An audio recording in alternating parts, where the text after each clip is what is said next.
નમસ્કાર મિત્રો, સ્વાગત છે તમારું અમારી યુટ્યુબ ચેનલ ધ મિકેનિકલ એજ્યુકેટર્સમાં। આજનું આ વિડીયો લેક્ચરમાં આપણે એન્જિનિયરિંગ થર્મોડાયનેમિક્સને લગતા કેટલાક આઈએમપી એમસીક્યુ છે તે સોલ્વ કરવાના છીએ। તો આવો આજનો વિડીયો લેક્ચર સ્ટાર્ટ કરીએ। આજના વિડીયો લેક્ચરમાં ફર્સ્ટ એમસીક્યુ છે તે છે A definite area or a space where some thermodynamic processes takes place is known as, એટલે કે કોઈ પણ એક સ્પેસ અથવા તો એરિયા કે જેમાં કોઈ પણ એક થર્મોડાયનેમિક પ્રોસેસ જે છે તે જોવા તમને મળતી હોય તો તેને કઈ રીતે ઓળખવામાં આવે છે। તો તમે અહીંયા જોઈ શકો છો કે ફર્સ્ટ જે ઓપ્શન છે તે છે thermodynamic system, second option is thermodynamic process, third option is thermodynamic law and fourth option is thermodynamic cycle. હવે મિત્રો આપણે જે પ્રમાણે ફર્સ્ટ લો ઓફ થર્મોડાયનેમિક્સ અને ઝીરોથ લો ઓફ થર્મોડાયનેમિક્સમાં વાત કરી હતી કે કોઈ પણ એરિયા અથવા તો સ્પેસ કે જેમાં થર્મોડાયનેમિક પ્રોસેસ છે તે આપણને જોવા મળતી હોય અથવા તો તેનો અભ્યાસ કરતા હોય આપણે થર્મોડાયનેમિક પ્રોપર્ટીનો કોઈ પણ એરિયા અથવા તો સ્પેસમાં, તો તેને થર્મોડાયનેમિક સિસ્ટમ તરીકે ઓળખવામાં આવે છે। તો ઓપ્શન નંબર એ જે છે તે રાઈટ આન્સર આવશે એમસીક્યુ નંબર 1માં। ત્યારબાદ આપણે એમસીક્યુ નંબર સેકન્ડ તરફ આગળ વધીએ। એમસીક્યુ નંબર સેકન્ડમાં તમે જોઈ શકો છો A single fixed point temperature scale is based on, એટલે કે હવે અહીંયા વાત થઈ રહી છે કે single fixed point temperature scale જે છે તે નીચેના પૈકી કેના ઉપર આધાર રાખે છે। તો option number A is ice point, option number B is steam point, option number C is triple point of water and option number D is critical point of water. હવે મિત્રો ખાસ અહીંયા સમજવા જેવી બાબત એ છે કે આઈસ પોઈન્ટ એટલે 0 ડિગ્રી સેલ્સિયસ, સ્ટીમ પોઈન્ટ એટલે કે બોઇલિંગ પોઈન્ટ ઓફ વોટર તે કેટલું હોય છે જનરલી 100 ડિગ્રી સેલ્સિયસ, ત્રીજું જે છે તે છે ટ્રિપલ પોઈન્ટ ઓફ વોટર જે જનરલી 0.01 ડિગ્રી સેલ્સિયસ જેટલું તમને જોવા મળે છે, અને ચોથું જે છે તે છે ક્રિટિકલ પોઈન્ટ ઓફ વોટર। તો મિત્રો અહીંયા આપણે વાત કરી છે કે single fixed point temperature scale. મિત્રો જનરલી જે single fixed point temperature scale છે તે કેલ્વિન સ્કેલ છે। તો કેલ્વિન સ્કેલમાં જો તમે ડેફિનેશન પ્રોપરલી વાંચેલી હોય તો તમને આઈડિયા આવી જાય કે ટ્રિપલ પોઈન્ટ ઓફ વોટર જે છે તેને ધ્યાનમાં રાખીને જે કેલ્વિન સ્કેલ છે તે ડેવલપ કરવામાં આવેલો હતો। તો ટ્રિપલ પોઈન્ટ ઓફ વોટર જે છે તે ઓપ્શન નંબર સી આપણો રાઈટ આન્સર આવશે એમસીક્યુ નંબર સેકન્ડમાં। કારણ કે ટ્રિપલ પોઈન્ટ ઓફ વોટર એ એવો પોઈન્ટ છે કે જ્યાં તમને ત્રણ ફેઝ એટલે કે સોલિડ, લિક્વિડ અને ગેસિયસ ફેઝ જે છે તે વોટરના એકી સાથે તમને ત્યાં જોવા મળે છે, એટલે તેને single fixed point temperature scale તરીકે પણ ઓળખવામાં આવે છે। ત્યારબાદ એમસીક્યુ નંબર થર્ડ તરફ આગળ વધીએ। Which of the following correctly defines 1 Kelvin as per the internationally accepted definition of temperature scale? એટલે કે ઇન્ટરનેશનલી જે એક્સેપ્ટેડ ડેફિનેશન છે ટેમ્પરેચર સ્કેલની તે પ્રમાણે 1 કેલ્વિનને તમે કઈ રીતે ડિફાઇન કરશો? તો અહીંયા જે ફર્સ્ટ ઓપ્શન આપેલો છે 1 divided by 100 of difference between normal boiling point and normal freezing point. તો તમને નોર્મલ બોઇલિંગ પોઈન્ટ સમજાવી દઉં તો નોર્મલ બોઇલિંગ પોઈન્ટ એટલે 100 ડિગ્રી સેલ્સિયસ અને નોર્મલ ફ્રીઝિંગ પોઈન્ટ એટલે 0 ડિગ્રી સેલ્સિયસ। તો અહીંયા આવે જ્યારે તમે 100 degree Celsius minus 0 degree Celsius તમે લેશો તો 100 degree Celsius minus 0 degree Celsius લઈ અને તેને ડિવાઇડેડ બાય 100 કરશો એટલે તમારો જે આન્સર આવશે તે આવશે 1। પરંતુ તે શું 1 કેલ્વિન દર્શાવે છે તો આપણે જોઈ લઈએ આગળ। ઓપ્શન નંબર બી શું કહે છે 1 divided by 273.15 of normal freezing point of water. Normal freezing point of water જે છે તે 0 ડિગ્રી સેલ્સિયસ થાય। હવે તમે 0 ડિગ્રી સેલ્સિયસ ડિવાઇડેડ બાય તમે 273 કરશો તો આન્સર શું આવશે તો કે 0। તો ઓપ્શન નંબર જે બી છે તે નલિફાઈ થઈ જશે। ઓપ્શન નંબર સી તમે થોડુંક ધ્યાનથી વાંચો તો 100 times the difference between triple point of water and the normal freezing point of water. હવે મિત્રો જોઈ લઈએ કે 100 ટાઈમ્સ શું બતાવે છે કે હવે તમારી પાસે ટ્રિપલ પોઈન્ટ ઓફ વોટર શું છે તો કે ટ્રિપલ પોઈન્ટ ઓફ વોટર જે છે તે 0.01 ડિગ્રી સેલ્સિયસ માઇનસ તમે કરશો ફ્રીઝિંગ પોઈન્ટ, એટલે ફ્રીઝિંગ પોઈન્ટ છે આપણું 0 ડિગ્રી સેલ્સિયસ। 0.01 માઇનસ 0 કરો એટલે તમારો આન્સર આવશે 0.01। હવે તેને તમે મલ્ટીપ્લાય કરશો 100 વડે તો તમારો જે આન્સર આવશે તે આવશે 1। પરંતુ શું ઓપ્શન નંબર સી જે છે તે રાઈટ આન્સર આવશે? હવે ત્યારબાદ ઓપ્શન નંબર ડી વાંચી લઈએ। ઓપ્શન નંબર ડી શું બતાવે છે 1 divided by 273.16 triple point of water, એટલે કે 1 ડિવાઇડેડ બાય 273.16 કરશો ટ્રિપલ પોઈન્ટ ઓફ વોટરને ત્યારે તમને 1 કેલ્વિન દર્શાવે છે। તો મિત્રો જો તમે કેલ્વિન સ્કેલની ડેફિનેશન ધ્યાનપૂર્વક વાંચી હોય અથવા તો તમે ધ્યાનથી તેને રીડ કરી હોય તો તમને આઈડિયા આવશે કે જે ઓપ્શન નંબર ડી છે તે રાઈટ આન્સર આવશે। હવે મિત્રો તમારા રેફરન્સ માટે હું અહીંયા જે છે તે ડેફિનેશન તમારી સામે વાંચું છું। 1 Kelvin is formally defined as 1 divided by 273.16th of the thermodynamic temperature of triple point of pure water, that is 0.01 degree Celsius. એટલે કે પ્યોર વોટરનું જે ટ્રિપલ પોઈન્ટ છે 0.01 ડિગ્રી સેલ્સિયસ તેનો 273.16મો જે ભાગ છે તે તમને 1 કેલ્વિન દર્શાવશે. ત્યારબાદ આપણે MCQ નંબર 4 તરફ આગળ વધીએ. MCQ નંબર 4 માં જે છે તે રીડ કરીએ. Which of the following are pure substance? નીચેના પૈકી કયું જે છે તે પ્યોર સબસ્ટન્સની કેટેગરીમાં આવે છે? તો ફર્સ્ટ જે છે તે છે ગેસિયસ એર, સેકન્ડ ઓપ્શન છે water plus ice, water plus oil, અને ફોર્થ જે છે તે એર પ્લસ વોટર.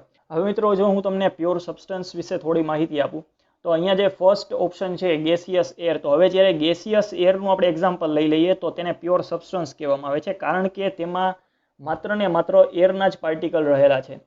ત્યારબાદ આપણે સેકન્ડ ઓપ્શન તરફ આગળ વધીએ તો વોટર પ્લસ આઈસ. તો વોટર પ્લસ આઈસ જે છે તે પણ એક પ્યોર સબસ્ટન્સનું જ એક્ઝામ્પલ છે, કારણ કે મિત્રો અહીંયા તમે જોઈ શકો છો કે વોટર જે છે તો તેમાં તેનું જે કેમિકલ ફોર્મ્યુલેશન છે તે છે H2O, અને આઈસનું પણ કેમિકલ ફોર્મ્યુલેશન શું છે H2O. માત્ર ને માત્ર ખાલી ફેઝ ચેન્જ થયા હોવાના કારણે તેને આપણે પ્યોર સબસ્ટન્સ ન કહીએ તે યોગ્ય નથી. તો અહીંયા જે વોટર પ્લસ આઈસનું જે મિક્સચર છે તે પણ પ્યોર સબસ્ટન્સની કેટેગરીમાં આવશે. ત્યારબાદ હવે તમને ખબર પડી જશે કે પ્યોર સબસ્ટન્સ કોને કહેવાય. ત્યારબાદ ઓપ્શન નંબર 3 છે કે વોટર પ્લસ ઓઇલનું જે મિક્સચર છે તો તે પ્યોર સબસ્ટન્સમાં આવશે નહીં, કારણ કે ઓઇલનું કેમિકલ કમ્પોઝિશન અલગ હશે અને વોટરનું કેમિકલ કમ્પોઝિશન અલગ હશે. જ્યારે એક કરતાં વધારે કેમિકલ કમ્પોઝિશન જે છે તે મિક્સઅપ થાય તો તેને આપણે પ્યોર સબસ્ટન્સ કહી શકીએ નહીં. ત્યારબાદ એર પ્લસ વોટર. તો એર પ્લસ વોટરમાં પણ એરના પાર્ટિકલ અને વોટરના પાર્ટિકલ જે છે તે અલગ અલગ હોવાના કારણે તેને આપણે પ્યોર સબસ્ટન્સની કેટેગરીમાં નાખી શકશું નહીં. તો હવે ઓપ્શન જે છે તે રીડ કરી લઈએ. તો ઓપ્શન નંબર એમાં તમને કીધું છે 1 અને 2ની જે પેર બને છે તે પ્યોર સબસ્ટન્સની કેટેગરીમાં આવે છે. તો અહીંયા તમે જોઈ શકો છો કે ગેસિયસ એર અને જે વોટર પ્લસ આઈસનું જે મિક્સચર છે તે આપણું પ્યોર સબસ્ટન્સની કેટેગરીમાં આવશે. તો ઓપ્શન નંબર જે એ છે તે આપણો રાઈટ આન્સર આવશે MCQ નંબર 4માં. ત્યારબાદ આપણે MCQ નંબર 5 તરફ આગળ વધીએ. તો મિત્રો આ પ્રકારના ઘણા બધા ક્વેશ્ચન છે તે તમારી એક્ઝામમાં પૂછાઈ શકતા હોય છે કે જેમાં તમને લિસ્ટ 1 અને લિસ્ટ 2 આપેલું હોય છે અને નીચે તેના ઓપ્શન આપેલા હોય છે ABCDમાં, અને તમારે તે ટેબલ છે એ મેચ કરવાનું હોય છે. તો મિત્રો ધ્યાનથી આ ક્વેશ્ચન છે એ વાંચવા અને તેના આન્સર કઈ રીતે આપવા તે પણ હું તમને થોડા સમયમાં સમજાવું. તો MCQ વાંચી લઈએ. Match list 1 with list 2 and select correct code given below. એટલે કે નીચેના પૈકી જે કરેક્ટ કોડ આવે છે તે તમારે સિલેક્ટ કરવાનું રહેશે. તો હવે લિસ્ટ 1 રીડ કરી લઈએ અને લિસ્ટ 2 પણ રીડ કરી લઈએ. તો લિસ્ટ 1માં જે છે તે તમને પ્રોસેસીસ આપેલી છે. Ice cube open in environment, એટલે કે જે એક આઈસ ક્યુબનો ટુકડો છે તેને એક એન્વાયરમેન્ટમાં ખુલ્લો મૂકેલો છે. ત્યારબાદ water being heated in sealed container, એટલે કે એક સીલ કન્ટેનરમાં વોટરને જે છે તે ગરમ કરવામાં આવે છે. ત્યારબાદ નેક્સ્ટ જે છે તે છે ઇન્ટરનલ એનર્જી, તે એક થર્મોડાયનેમિક પ્રોપર્ટી છે. ત્યારબાદ સ્પેસિફિક એન્ટ્રોપી, તે પણ એક થર્મોડાયનેમિક પ્રોપર્ટી છે. તો હવે તેને જે છે તે તમારે રાઇટ હેન્ડ સાઈડ જે છે તે મેચ કરવાનું રહેશે. તો closed system, open system, intensive property અને એક્સટેન્સિવ પ્રોપર્ટી. તો હવે આને મેચ કરવાની થોડીક ટ્રાય કરીએ. તો ice cube in open environment છે તે તમે જોઈ શકો છો કે જેમાં હીટ અને માસ બંનેનું ઇન્ટરેક્શન થાય છે. તો હીટ અને માસ ઇન્ટરેક્ટ થતી હોય તો તે સિસ્ટમને કહેવાય ઓપન સિસ્ટમ. તો 1 જે છે તે ક્યુ સાથે બંધ બેસતું આવશે. ત્યારબાદ જે 2 નંબરનું જે છે પ્રોસેસ કે water being heated in sealed container, તો તે તમે જોઈ શકો છો કે એક પ્રકારનું સીલ કન્ટેનર હોવાના કારણે તેમાં માસની હેરફેર થઈ શકશે નહીં, પરંતુ હીટ જે છે અને વર્ક જે છે તે આપલે થઈ શકશે. તો તે એક જે છે તે ક્લોઝ સિસ્ટમ આવશે. તો ઓપ્શન જે બી છે તે પી સાથે મેચ થશે. અને હવે ત્યારબાદ વાંચીએ કે ઇન્ટરનલ એનર્જી. તો મિત્રો વાત કરીએ હતી કે ઇન્ટરનલ એનર્જી જે છે તે એક પ્રકારની એક્સટેન્સિવ પ્રોપર્ટી છે કે જે માસ ઉપર આધાર રાખે છે. તો ઓપ્શન નંબર જે 3 છે તે એસ સાથે કન્ટિન્યુ થશે. હવે બાકી વધ્યું ઓપ્શન નંબર 4. તો ઓપ્શન નંબર 4 જે છે સ્પેસિફિક એન્ટ્રોપી. તો હવે મિત્રો આપણે ઓલરેડી થિયરી લેક્ચરમાં ડિસ્કશન કરેલું હતું કે જ્યારે પણ થર્મોડાયનેમિક પ્રોપર્ટીની આગળ તમે સ્પેસિફિક વર્ડ યુઝ કરો છો તો તે પ્રોપર્ટી ઇન્ટેન્સિવમાં કેલ્ક્યુલેટ થાય છે. તો ઓપ્શન નંબર 4 જે છે તે આર સાથે ડાયરેક્ટલી મેચ થશે. તો હવે આપણે નીચેના પૈકી તમે જોઈ શકો છો કે ફર્સ્ટ જે છે તે ક્યુ, એટલે કે ફર્સ્ટ જે છે તે ક્યુ આવશે, સેકન્ડ જે છે તે પી આવશે, થર્ડ જે છે તે એસ આવશે અને લાસ્ટમાં જે છે તે આર. તો આ પ્રકારની તમારે એક સિસ્ટમ ગોતવી પડશે, એટલે અથવા આ પ્રકારનો એક તમારે કોડ ગોતવો પડશે. તો આ પ્રકારનો કોડ તમે જોઈએ તો ઓપ્શન નંબર જે સી છે તેમાં આ પ્રકારનો તમને કોડ મળે છે QPSR જે છે, એટલે કે ઓપ્શન નંબર સી જે છે તે MCQ નંબર 5માં રાઈટ આન્સર આવશે. ત્યારબાદ MCQ નંબર 6 તરફ આગળ વધીએ. At the absolute zero temperature. હવે મિત્રો એક વાત કરી છે કે એબ્સોલ્યુટ ઝીરો ટેમ્પરેચરે નીચેના પૈકી કઈ કન્ડિશન છે તે સાચી હશે? કે CP is greater than CV, CP is less than CV, CP is equal to CV, કે ઉપરના પૈકી એક પણ નહીં. તો હવે મિત્રો હું તમને સમજાવી દઉં કે એબ્સોલ્યુટ ઝીરો ટેમ્પરેચરે સૌપ્રથમ એન્ટ્રોપી જે છે તેની વેલ્યુ 0 હોય છે. ત્યારબાદ એન્ટ્રોપીની વેલ્યુ જે છે તે 0 હોવાના કારણે હવે આપણે મિત્રો ખબર છે કે સીપી ડિવાઇડેડ બાય સીવી જ્યારે તમે લે છો ત્યારે તેની વેલ્યુ જે છે તે એડિયાબેટિક ઇન્ડેક્સ ગેમા જેટલી હોય છે. તો સીપી ડિવાઇડેડ બાય સીવી કરો છો એટલે ગેમા આવે છે, પરંતુ એબ્સોલ્યુટ ઝીરો સ્કેલ ઉપર જે ગેમાની વેલ્યુ છે તે કેટલી હોય છે? 1 હોય છે. કેટલી હોય છે? 1. તો હવે તમે ફરીથી આ ઇક્વેશનને સોલ્વ કરો તો CP divided by CV is equal to 1. તો શું થશે? CP is equal to CV. તો હવે મિત્રો તમે જોઈ શકો છો કે એબ્સોલ્યુટ ઝીરો ટેમ્પરેચરે CP is equal to CV જે છે તે આપણો રાઈટ આન્સર આવશે. તો ઓપ્શન નંબર સી જે છે તે આપણો રાઈટ આન્સર અહીંયા મળી જશે. ત્યારબાદ એમસીક્યુ નંબર 7 તરફ આગળ વધીએ.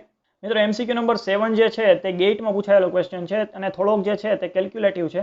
અ small steam whistle perfectly insulated and doing no shaft work. હવે જો અહીંયા આપણને કીધેલું છે કે સાફ્ટ વર્ક છે તે કોઈ પણ પ્રકારનું થતું નથી, એટલે કે W ની વેલ્યુ કેટલી છે? 0. causes a drop of 0.8 kilojoule per kg in enthalpy of steam from entry to exit. The kinetic energy of steam at entry is negligible. The velocity of steam at exit. હવે મિત્રો અહીંયા જો તમને MCQ હું સમજાવું તો એક steam વિસલની વાત થઈ રહી છે કે જેમાં કોઈ પણ પ્રકારનું સાફ્ટ વર્ક થતું નથી, જેના કારણે W ની વેલ્યુ કેટલી આવશે? 0 આવશે.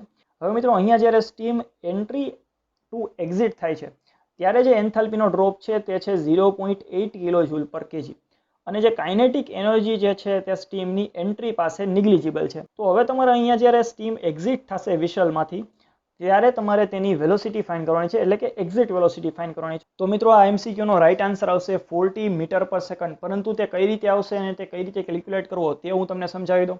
તો જે પ્રમાણે આપણે ઓલરેડી થિયરી લેક્ચરમાં ડિસ્કશન કરેલું હતું કે સ્ટેડી ફ્લો એનર્જી ઇક્વેશન ઉપરથી આપણને આ એક પ્રકારનું ઇક્વેશન મળશે, h1 plus c1 square by 2 is equal to h2 plus c2 square by 2. હવે તેમાં જો વેલ્યુ પુટઅપ કરીએ તો તમને જોઈ શકો છો કે h2 ને જે છે તે મેં લેફ્ટ હેન્ડ સાઈડ લઈ લીધેલું છે, અને અહીંયા તમને ઓલરેડી કીધેલું છે કે સ્ટીમની જે એન્ટ્રી પાસે વેલોસિટી એટલે કે કાઇનેટિક એનર્જી છે તે નિગ્લિજિબલ છે, તો તેને આપણે 0 તરીકે લઈ લઈએ. તો હવે અહીંયા આપણી પાસે વધશે h1 minus h2 is equal to c2 square divided by 2. હવે તેમાં ડાયરેક્ટલી તમારે વેલ્યુ પુટઅપ કરવાની છે. h1 માઇનસ h2 આપણને ઓલરેડી આપેલું છે 0.8 જેટલું, અને અહીંયા જે 2 છે તેને મેં અહીંયા મલ્ટીપ્લાય કરેલા છે. તો 2 into 0.8 is equal to c2 square. હવે તમે આને ફાઇનલી કેલ્ક્યુલેટ કરશો તો તમારો જે ફાઇનલ આન્સર આવશે તે આવશે 40 મીટર પર સેકન્ડ. તો આ રીતે જે છે તે જ્યારે સ્ટીમ એક્ઝિટ થશે સ્ટીમ વિસલમાંથી તો તેની જે ફાઇનલ વેલોસિટી છે તે આવશે 40 મીટર પર સેકન્ડ. હવે મિત્રો આપણે એમસીક્યુ નંબર 9 તરફ આગળ વધીએ. એમસીક્યુ નંબર 9માં જે છે what is the perpetual motion machine of first kind. અહીંયા તમને પૂછેલું છે કે પરપેચ્યુઅલ મોશન મશીન જે છે તે ફર્સ્ટ કાઇન્ડમાં નીચેના પૈકી કઈ શરત જે છે તે લાગુ પડે છે. તો અહીંયા ફર્સ્ટ જે ઓપ્શન છે તે છે a mechanical device which produces the work with consumption of some heat. એટલે કે કોઈ પણ એક મિકેનિકલ ડિવાઇસ છે તે વર્ક પ્રોડ્યુસ કરે છે with the consumption of some heat. એટલે કે ઓકે, તો તે સાચું છે કારણ કે તે ફર્સ્ટ લો ઓફ થર્મોડાયનેમિક્સનું વાયોલેશન નથી કરતું. ત્યારબાદ ઓપ્શન નંબર બી રીડ કરીએ.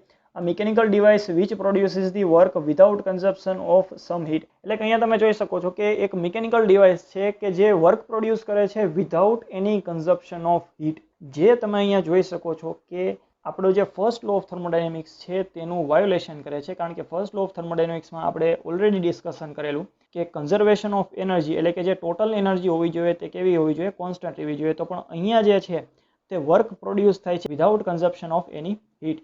તો ઓપ્શન નંબર જે બી છે તે આપણો રાઈટ આન્સર આવશે એમસીક્યુ નંબર 9માં. ત્યારબાદ આપણે એમસીક્યુ નંબર 10 રીડ કરીએ. તો એમસીક્યુ નંબર 10 જે છે in which of the following condition internal energy of system will increase. હવે મિત્રો આ એમસીક્યુના ઓપ્શન રીડ કરીએ પહેલા હું તમને ઇન્ટરનલ એનર્જી વિશે થોડુંક સમજાવી દઉં અને ઇન્ટરનલ એનર્જીની કેલ્ક્યુલેશન તમારે કઈ રીતે કરવી તે સમજાવી દઉં. તો હવે મિત્રો અહીંયા તમે જોઈ શકો છો કે ઇન્ટરનલ એનર્જી આપણે ફર્સ્ટ લો ઓફ થર્મોડાયનેમિક્સ ઉપરથી કેલ્ક્યુલેશન કઈ રીતે કરતા હતા કે delta you is equal two Q minus W. હવે મિત્રો અહીંયા આપણી પાસે હીટ અને વર્ક છે. તો હવે અહીંયા આપણે ઓપ્શન એક પછી એક રીડ કરીએ. When the heat transfer into the system is less than the work transfer out of the system. હવે મિત્રો અહીંયા તમે જોઈ શકો છો કે હીટ જે ટ્રાન્સફર થાય છે સિસ્ટમમાં તે વર્ક ટ્રાન્સફર કરતાં ઓછી છે. તો હવે જ્યારે આનું તમે ઓપ્શન નંબર એ ને જ્યારે તમે વેરીફાઈ કરશો તો Q માઇનસ W છે તે લેસ દેન 0 આવશે. તો તેમાં જે છે તમે જોઈ શકો છો કે ઇન્ટરનલ એનર્જીમાં વધારો થતો નથી, કારણ કે જે વેલ્યુ આવે છે ડેલ્ટા યુની તે <0 આવે છે, તો તે આપણો રાઈટ ઓપ્શન આવશે નહીં. ત્યારબાદ ઓપ્શન નંબર બી ની વાત કરીએ તો when the heat transfer into the system is more than the work transfer out of the system. હવે અહીંયા તમે જોઈ શકો છો કે જે ઓપ્શન નંબર બી છે તેને ફરીથી અહીંયા જોઈએ કે ક્યુ માઇનસ ડબલ્યુ કરીએ તો અહીંયા તમને જોવા મળે છે કે જે ક્યુની વેલ્યુ છે તે ડબલ્યુની વેલ્યુ કરતાં વધારે હોવાના કારણે તેનો જે આન્સર આવશે એટલે કે ડેલ્ટા યુનો જે આન્સર આવશે તે ડેલ્ટા યુ કેવું આવશે? Greater than 0. તો ડેલ્ટા યુ ગ્રેટર ધેન 0 એનો મતલબ એમ થાય કે આપેલી જે થર્મોડાયનેમિક સિસ્ટમ છે તેની ઇન્ટરનલ એનર્જીમાં વધારો થયેલ તમને જોવા મળે છે. તો ઓપ્શન નંબર બી જે છે તે આપણો રાઈટ આન્સર આવશે. ત્યારબાદ આપણે ચાલો નેક્સ્ટ એમસીક્યુ તરફ આગળ વધીએ. એમસીક્યુ નંબર 11માં જે છે તે તમે જોઈ શકો છો કે work done in free expansion process is.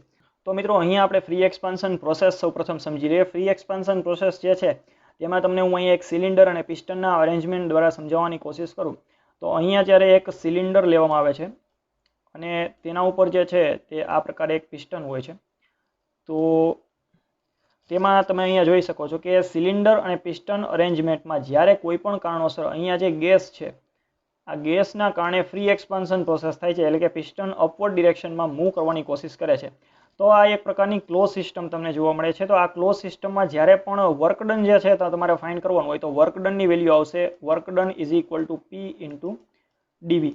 જેમાં જે છે તે ડીવીની વેલ્યુ તો તમને ચેન્જ થતી જોવા મળે છે, પરંતુ ફ્રી એક્સપાન્શન પ્રોસેસમાં ખાસ યાદ રાખો કે જે વર્કડન થાય છે પ્રેશરની અગેન્સ્ટમાં તે પ્રેશર જ અહીંયા તમને આપેલું નથી, એટલે જ તેને ફ્રી એક્સપાન્શન પ્રોસેસ કહેવામાં આવે છે.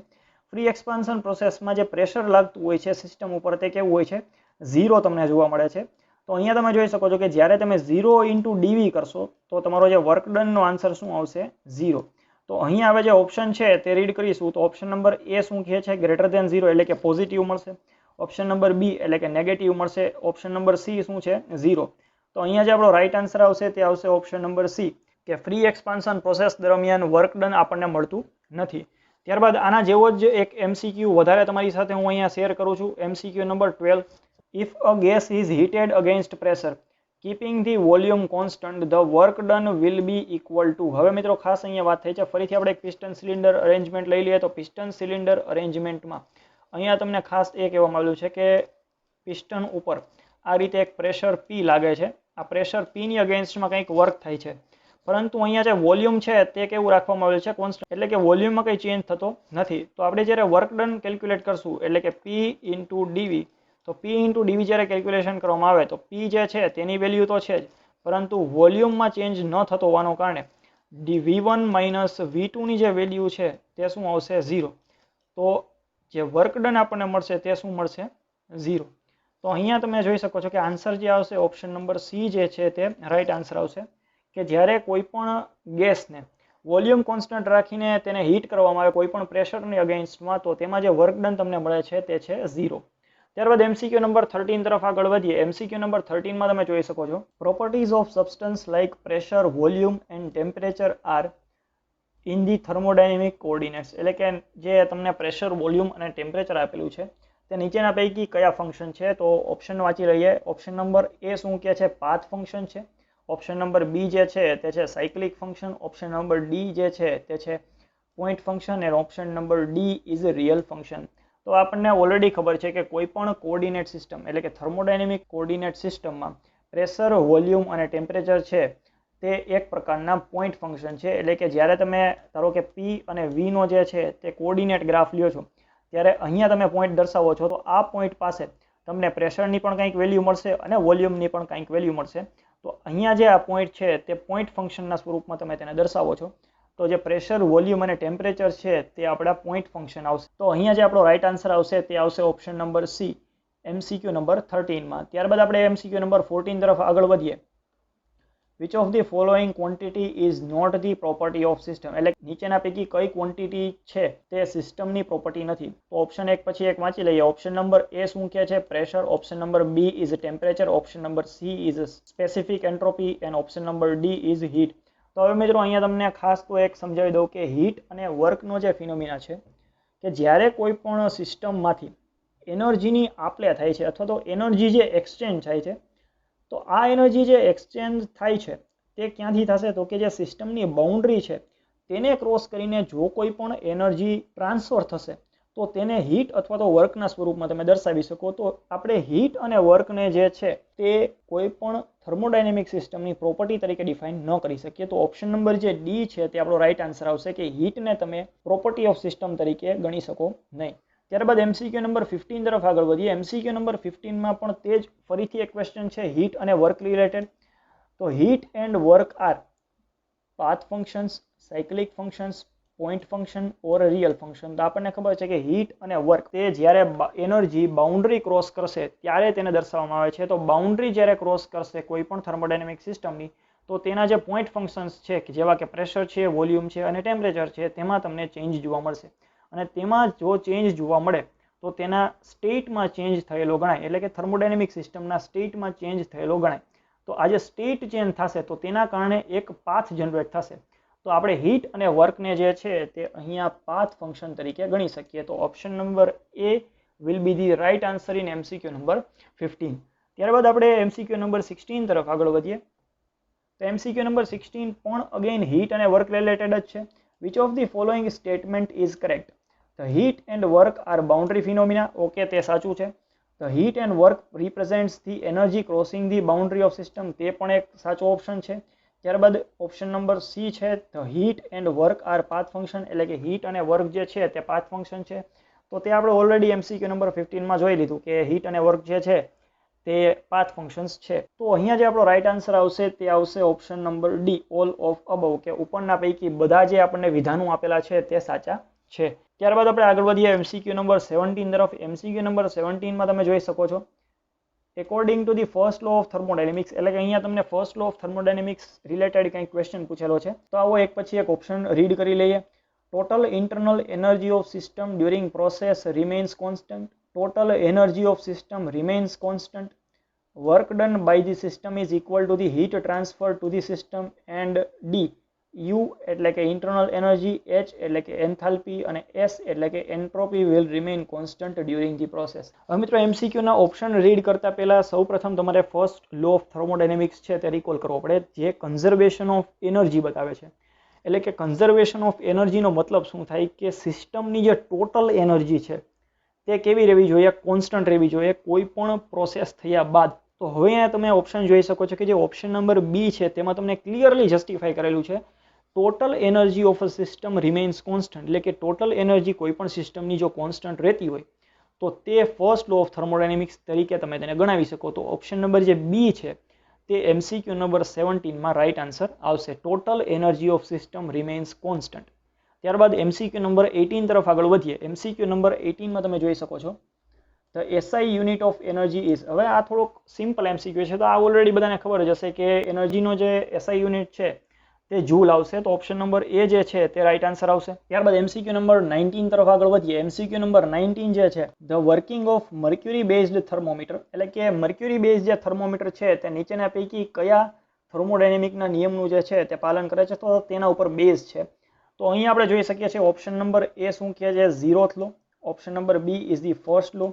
Option number C is the second law and option number D is the third law. તો મિત્રો જ્યારે આપણે થર્મોડાયનેમિક લેક્ચર સિરીઝની સ્ટાર્ટ કરેલી હતી તેમાં આપણે થર્મલ ઇક્વિલિબ્રિયમ નામની ક્વોન્ટિટી અથવા તો થર્મલ ઇક્વિલિબ્રિયમ જે ફિનોમિના છે તે આપણે શીખેલો હતો. તો તેના રિલેટેડ જે છે તે 0th લો ઓફ થર્મોડાયનેમિક્સ આવેલો છે અને તે વિડીયોના અંતમાં આપણે ઓલરેડી જોયેલું હતું કે 0th લોની જે એપ્લિકેશન છે તે જનરલી થર્મોમીટર્સમાં તમને જોવા મળે છે. તો મિત્રો એમસીક્યુ નંબર 19માં જે રાઈટ આન્સર આવશે તે આવશે 0th લો ઓફ થર્મોડાયનેમિક્સ. ત્યારબાદ આપણે એમસીક્યુ નંબર 20 તરફ આગળ વધીએ. તો એમસીક્યુ નંબર 20 રીડ કરીએ. An absolute zero scale temperature the value of entropy, એટલે કે અહીંયા વાત કરવામાં આવી છે કે એબ્સોલ્યુટ ઝીરો સ્કેલ ટેમ્પરેચર ઉપર એન્ટ્રોપીની વેલ્યુ કેટલી હોય છે? Greater than 0, less than 0, 0 or all of above. તો મિત્રો હવે જો તમે થર્ડ લો ઓફ થર્મોડાયનેમિક્સ શીખેલા હોય તો તેમાં ઓલરેડી ક્લિયરલી સ્ટેટ કરેલું છે કે at the absolute zero scale temperature entropy will remain 0, એટલે કે એન્ટ્રોપી જે છે તે 0 હશે. તો ઓપ્શન નંબર સી જે છે તે આપણો રાઈટ આન્સર આવશે એમસીક્યુ નંબર 20માં. તો મિત્રો આવા કેટલાક વધારે ઇન્ટરેસ્ટિંગ વિડીયો જોવા માટે તમે હજી સુધી જો અમારી યુટ્યુબ ચેનલને સબસ્ક્રાઇબ ન કરી હોય તો સબસ્ક્રાઇબ કરો. જો આ વિડીયો તમને પસંદ આવ્યો હોય તો લાઇક કરો. તમારા મિત્રો સાથે વધારે ને વધારે શેર કરો. Thank you very much for watching this video.